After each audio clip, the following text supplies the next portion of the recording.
Hi, I'm Colt Keffer, the Director of Industry Relations and Sales for the American International Charolais Association. We're on site today at a Charolais breeder's ranch to talk about DNA and its collection methods. DNA technology has been around for a number of years, but it's got more into the spotlight lately with the advancements in the genomics technology. Genomics is the easiest way to add accuracy into your unproven cattle's EPDs.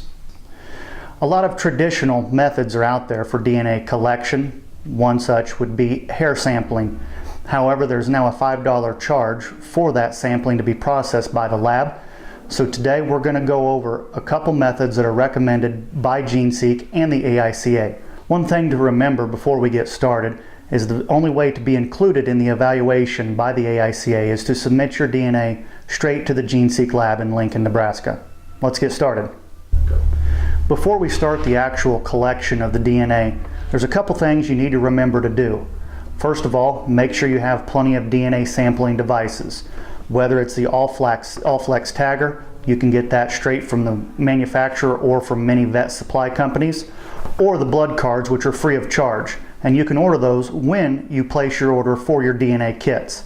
Now, your DNA kit is just a simple sheet of paper that you can get from the registration department for each animal. It has the basic information of the animal and a place to attach the DNA sample. And this is what you'll send in to the GeneSeek laboratory. There are several taggers available from different companies. We chose to go with the All-Flex tagger. It seems to be the most commonly used within the industry. It looks like this, and this is what the tissue samplers, this is the box they will come in. First of all, you will remove the tissue sampler.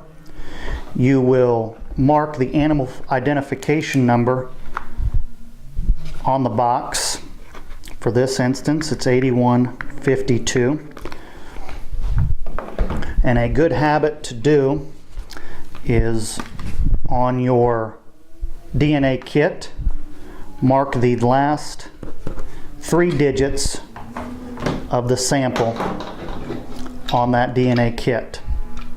So you'll take the sampler, place it in there, click it into place.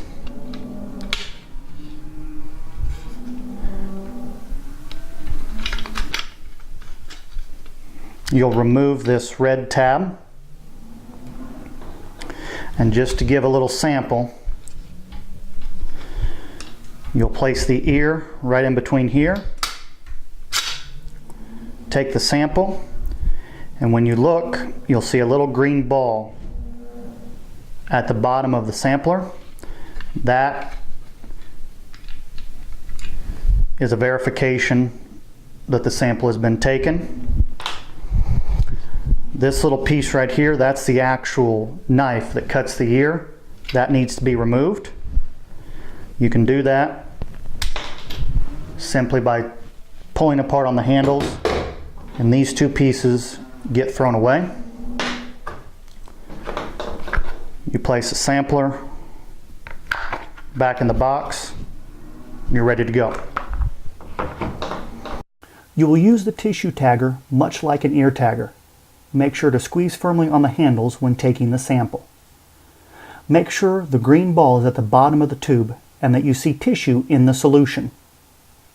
Remember to remove the metal cutter from the tagger by pulling apart the handles of the gun and discarding that piece.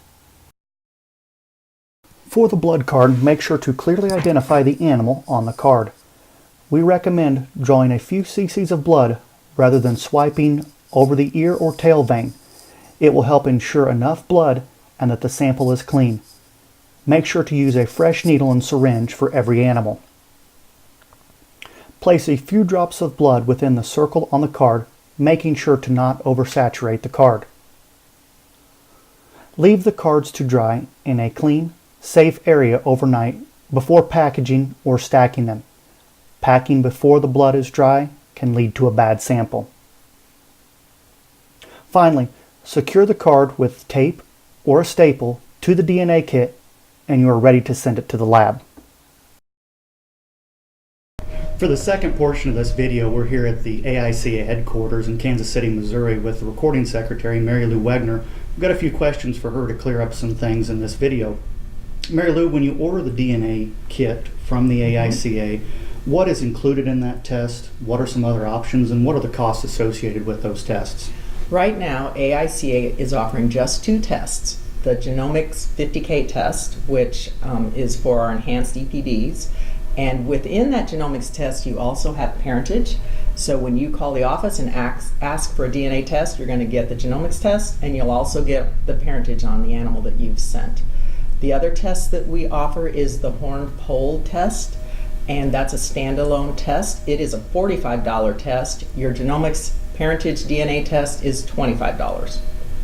And it's important to note about that test that only GeneSeek offers the evaluation through the AICA. No other company. Correct. It's only through GeneSeek. Right. You'll want to get your test from GeneSeek, and you've got to get the paperwork from me first, and that paperwork goes with the test to GeneSeek for the evaluation. Very good. When a breeder turns in the DNA and submits it to GeneSeek, what's the timetable look like for him to get his results back? You must allow at least 3 to 4 weeks in order for GeneSeek to turn around that test and get the results back to us at AICA. So plan ahead when you've got deadlines or show deadlines. Plan ahead and get that sample sent to the lab 3 to 4 weeks before you need your results back. And those results will only be reflected when the AICA does an evaluation, correct? Right. We'll get the parentage results back right away, and we can test your animals for different parentage issues. But the actual genomics test is not included in your animal's EPDs until we run the evaluation. And we run that evaluation now 3 different times a year. Very good. Something you hear talk about is bad samples, bad DNA samples. What are some things, some factors that lead to those in the different tests? Right. It's always disappointing when you've waited 3 weeks for your results and you don't get them because the sample was bad, and the lab doesn't notify us that the sample was bad until they've completely run it.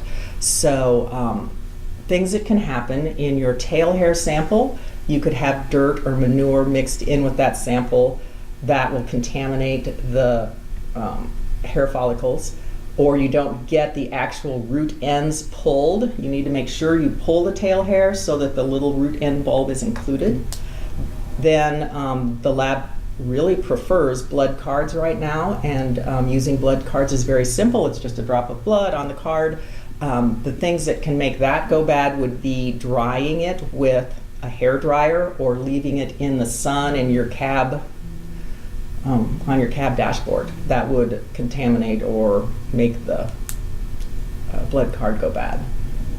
Very good. Good to know. Is there anything else of note that people should know about the DNA tests as regarded by the AICA? AICA's rules require DNA testing on donor dams and AI bulls. They don't need to be parentage verified, so if your dam and sire of that animal aren't on file, you're okay. But the subject animal, the AI bull and the donor dam, must have a DNA on file before we can use them as a parent.